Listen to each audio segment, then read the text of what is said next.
गाड़ी ना तो बंदा मास्क पहनो अपने पर्सनल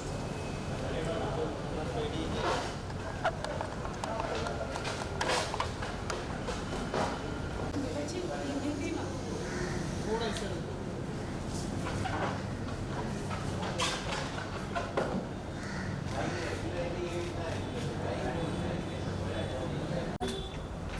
ज़्यादा कॉन्शियस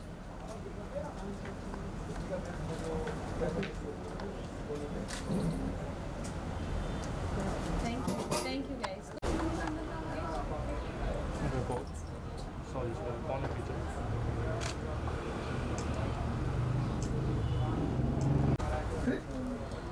विहान फोटो ले बेटा हाँ अभी हमने बने नहीं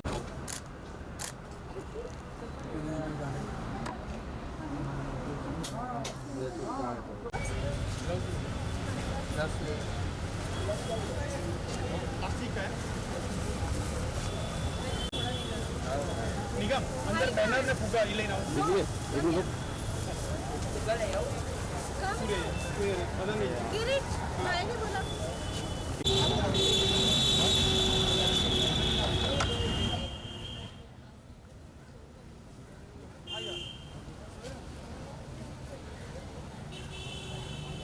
चश्मा निकाल लो इनको भी ग्लोव दे देना बेटा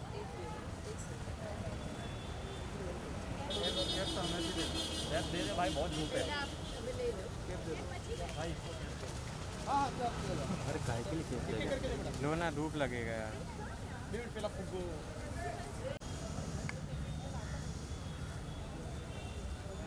चलना भाई हो जाना चल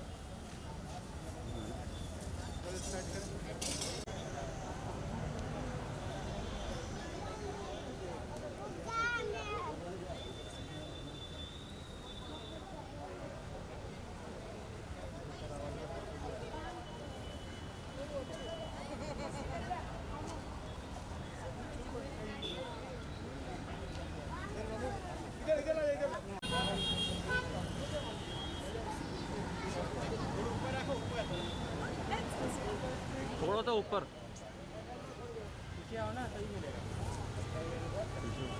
It's so beautiful.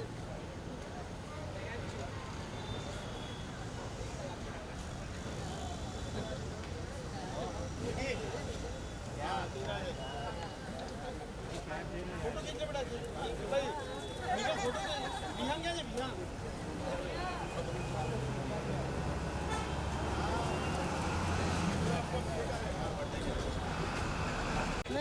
अरे क्या अरे पीछे आओ ना दोस्त पीछे आ जाओ यार चलो चलो जल्दी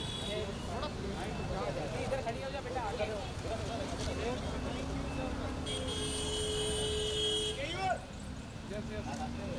छोड़ दो भाई छोड़ दो छोड़ दो छोड़ दो छोड़ो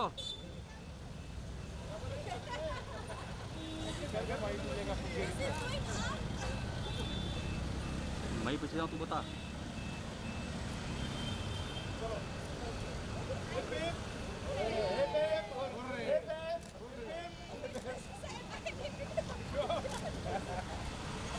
Okay, listen, I'm leaving it, okay? 1, 2, 3.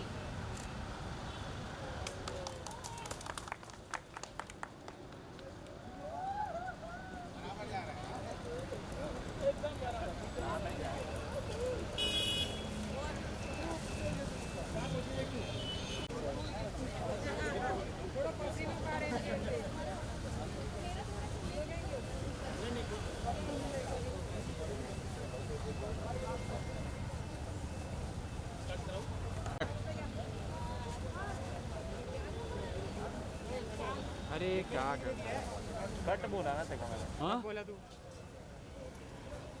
यहीं पे बैठ जाना कट बोला ना मैंने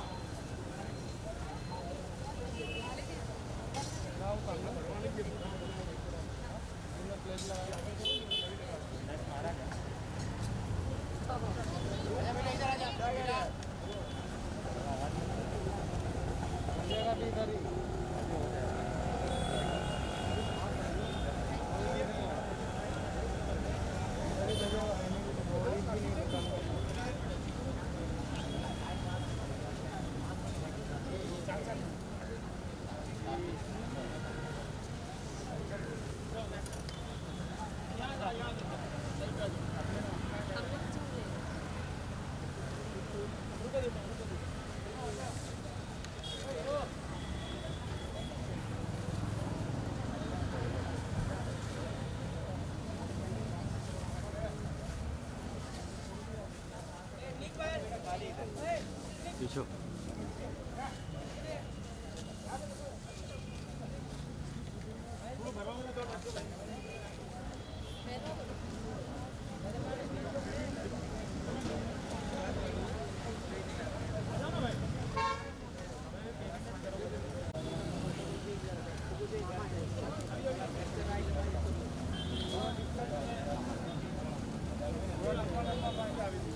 good to see you Nikita. Thank you so much. हमने देखा आज आप एक अलग कॉज के लिए आए हैं। प्लीज़ मैं जानना चाहूँगा उस कॉज के बारे में। मैंने हालांकि आपकी ज़ुबानी जानना चाहूँगा अपने लोगों को बाहर। देखिए, बहुत मुश्किल समय चल रहा है पूरे वर्ल्ड में, बट हमें लगता है कि इंडिया में हमें सबसे ज़्यादा से ज़्यादा हेल्प करनी चाहिए, मदद करनी चाहिए। प्रॉब्लम ये हो रहा है कि कुछ जो ख़ास चीज़ें हैं वो ख़ास लोगों तक जिनको नीड है, जिनको ज़रूरत है, वहाँ तक पहुँच नहीं रही है। और ये हम लोगों ने डिसाइड किया कि हम लोग इसको करने के लिए बहुत ज़्यादा ही आगे आएँ और काम करें। तो मैं और ये मेरे पार्टनर फैमिली फ्रेंड हैं, तो हम लोगों ने एक ऑर्गेनाइजेशन शुरू किया है और इनका बहुत आगे से है। तो ये बहुत अच्छा काम करते। तो हम लोगों ने सोचा कि क्यों ना लोगों के पास जा के, तो आज संडे है, क्योंकि बहुत सारे लोग उबता गए हैं लॉकडाउन से, खाना नहीं मिल रहा है, तो आज थोड़ा क्योंकि सीजनल है, आम का रस है और पूड़ी है और ऐसी सारी चीज़ें हम लोगों ने बांटने की कोशिश की है। ये इनिशिएटिव जब आप तक आया, आपका पहले से आइडिया जहन में चल रहा था, जिस तरह के हालात हिंदुस्तान खास करके इंडिया में हैं? जी जी। या इनसे मुलाकात हुई और आपने दोनों ने मिलकर डिसाइड किया कि let's do something like this? नहीं, ऐसे आइडिया जो हैं वो इन्हीं के दिमाग में आते हैं, मेरे भी आते हैं, बट वो मेरे अलग आर्टिस्टिक वे पे आते हैं। बट ऐसे ही जो आइडिया हैं तो किरीट जी के दिमाग में ही आते हैं। तो मुझे लगा, उन्होंने जब मुझे ये बताया कि हर संडे हम लोग यहाँ से 350 से 400 लोगों का हम लोग हमेशा देते हैं, उन लोगों को ये खाना देते हैं। तो हर संडे का है, क्योंकि संडे को सब फ्री होते हैं और थोड़ा सा स्ट्रेसफुल डे होता है, तो कुछ मिठाई, कुछ अच्छा खाना देने का हमने सोचा। तो किरीट जी के दिमाग में आया और उन्होंने जब मुझे बताया तो मुझे बहुत अच्छा लगा, बहुत मैं एक्साइटेड थी इसके लिए, और फिर हम लोगों ने ये स्टार्ट किया। तो बेसिकली आइडिया इनके दिमाग में आया। किरीट जी, आपसे पूछना चाहूँगा, एक अलग दुआओं का सिलसिला चलता है जब आप इस तरह की सहायता करते हैं, ये आपने कैसे सोचा? और मैं देख रहा हूँ लोग भी बहुत आ रहे हैं, बच्चे हैं, औरतें हैं। मेरी मदर का नाम है लीलाबेन और ये मैंने उसी मदर के नाम से मैंने ट्रस्ट चालू किया है, Lilaben Himmatlal Hargovindas Morwadia charitable trust. Last year हम लोग ने 1162 जन को 2-2 डजन नोटबुक डिस्ट्रीब्यूट की थी, ब्लड कैंप किया था, छोटे मोटे काफ़ी कुछ जो भी हेल्प चाहिए थी वो की थी। बट ये जो था वो काफ़ी टाइम से थॉट था मेरे माइंड में कि गरीब लोग को जो यहाँ पे आजू बाजू है उनको ये भोजन स्टार्ट करना है। तो मेरे काफ़ी फ्रेंड्स हैं, उनसे बात करने के बाद हम लोग ने जो जहाँ ये भोजन का आराम चालू था वहाँ पे हमने पूरा रिसर्च करके फिर यहाँ से हम लोग ने स्टार्ट करने का सोचा। लॉकडाउन की वजह से थोड़ा लेट हो गए, नहीं तो 1 ईयर के पहले ही ये स्टार्ट हो चुका होता था। फिर निकिता जी से मैंने बात की, ऐसा स्टार्ट करना है, तो बोलते हैं नहीं अपन साथ में स्टार्ट करते हैं करके। मेरे साथ इसमें राजेश गोल्ड वाले हैं, नाकोड़ा वाले हैं, के तलशानिया करके है, तो सब लोग हमारे साथ जुड़े हुए हैं। झोला वाले कीर्ति भाई है जो गारमेंट इंडस्ट्रीज़ में बहुत आगे है हमारे साथ, तो उनका भी फ़ोन आया कि किरीट भाई आप हम लोग साथ में ही हैं, आप स्टार्ट करिए करके। तो ये सारे मिलके हम लोग सब मिलके यहाँ कर रहे हैं। अभी जो 400 जन भोजन ले रहे हैं, मुझे लगता है अगले 1-2 वीक के बाद शायद 700-800 पे संख्या पहुँच जाएगी। लोगों को जैसे जैसे पता चल रहा है वैसे वैसे लोग बढ़ रहे हैं यहाँ पे। और अभी कोविड की वजह से जितनी दूरियां रख सकते हैं हम लोग, और जैसे गवर्नमेंट के नॉर्म्स है उस हिसाब से हम लोग प्लानिंग करके वो कर रहे हैं। जितनी हो सके उतनी बेटर रीत से और करेंगे आगे। तो धन्यवाद हमसे जुड़ने के लिए। आखिरी सवाल आपसे, निकिता जी जैसी शख्सियत जब जुड़ जाती है तो बात कितनी ज़्यादा दूर तक पहुँचती है, वो मैं जानना चाहूँ। कितना हेल्प हो जाती है जब एक आर्टिस्ट जुड़ जाता है? ये आर्टिस्ट शायद लोगों के लिए रहेगी, हमारे लिए तो ये हमारी फैमिली फ्रेंड है, एकदम बढ़कर है फैमिली से भी।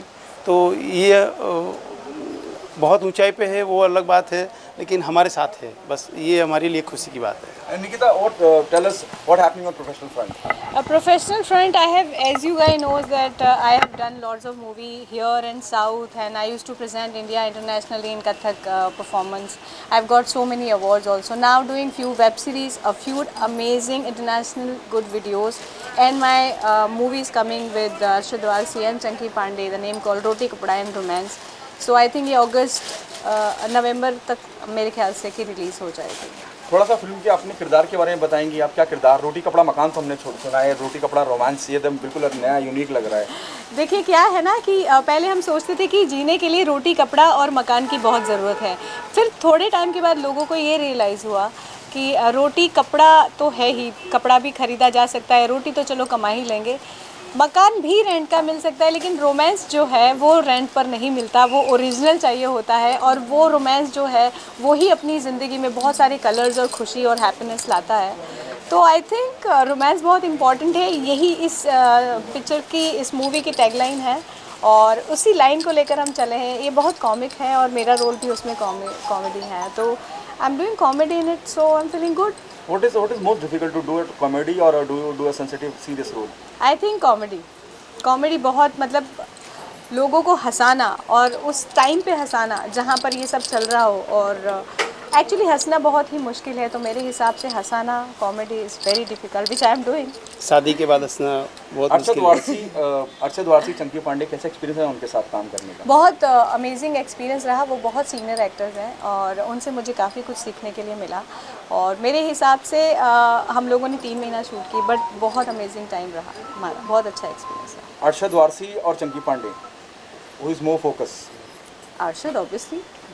क्या सीखा खास आपने अरशद से, अगर मैं बात करता? ज़िंदगी को लाइटली लेना सीखा उन लोगों से, और ज़िंदगी के हर एक छोटे छोटे मूवमेंट से उन लोगों ने जो टैगलाइन उठाई है, उन लोगों ने जो एक हंसी की बात जो उठाई है, या कितनी भी सीरियस चीज़ हो उसमें हंसी जो उन्होंने ली है, मजाक जो उन्होंने लिया है, बहुत लाइटली लेना, वो उनका बहुत यूएसपी है। क्या चैलेंजिंग रहा आपके लिए इस फिल्म में काम करते हुए? नहीं, बिल्कुल चैलेंजिंग नहीं रहा। मुझे लगा था मैं हॉलीडेज़ पर थी, क्योंकि दोनों ऐसे कॉमेडियंस और इतने अच्छे दिमाग वाले और इतने बहुत ही अच्छे एक्टर साथ में थे, तो चैलेंजिंग तो नहीं रहा। हाँ, मैंने सीखा बहुत। आप ये कह सकते हो कि मैं एक इंस्टीट्यूट में गई थी और मैं बहुत कुछ सीख कर वापस आई हूँ। आखिरी सवाल आपसे। जी।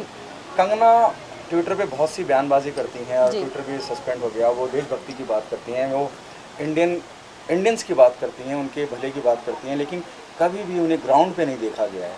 आप ग्राउंड पे हैं और भी बहुत लोग ग्राउंड पे हैं, जो इस तरह से ट्विटर पे सिर्फ बयानबाजी करते हैं, लोगों की मदद ना करने के बजाय, या सोशल मीडिया पे ज्ञान देते हैं, उनको आप क्या कहना चाहेंगे? देखिए, ये है कि अगर मैं कंगना के बारे में बात करूं, मैं पर्सनली उन पर कोई कमेंट नहीं करना चाहूँगी, बट एज़ यू क्वेश्चन मी, तो मुझे ऑब्वियसली उसका आंसर देना है, बिकॉज मैं हमेशा डिप्लोमेटिक आंसर नहीं दे सकती, जो है वो है। तो मैं उनके ही अंदाज में उन्हें कहना चाहूँगी कि आप बात इंडिया की करते हो, बात इंडियंस की करते हो, बात अच्छी पार्टी की करते हो, बात छोटे लोगों की करते हो, बहुत अच्छी बात है। अपने देश की बात करते हो, वहाँ तक मुझे बहुत गर्व है, बहुत अच्छा लगा है। बट क्या होता है ना कि बात करने से कुछ नहीं होता है, नीचे आकर काम भी करना होता है। मुझे नहीं पता कि उन्होंने क्या ऐसा कोई ग्राउंड लेवल पे काम किया है, उनके विचार बहुत ही अच्छे हैं, लेकिन अगर वो उनके विचार प्रैक्टिकली उतर पाए या लोगों के लिए वो एक्चुअल में कुछ कर पाए, तब वो सही मायनों में उनके विचारों की हम लोग सराहना करेंगे और उनके विचारों की अहमियत करेंगे। क्योंकि हाँ, मैं भी बात कर सकती हूँ, बड़ी बड़ी बातें कर सकती हूँ, सब कोई कर सकते हैं, बट मेरे हिसाब से ग्राउंड पे उतर के लोगों की हेल्प करना, उसी को अच्छी विचारधारा कहते हैं। Thank you so much. Thank you. Thank you.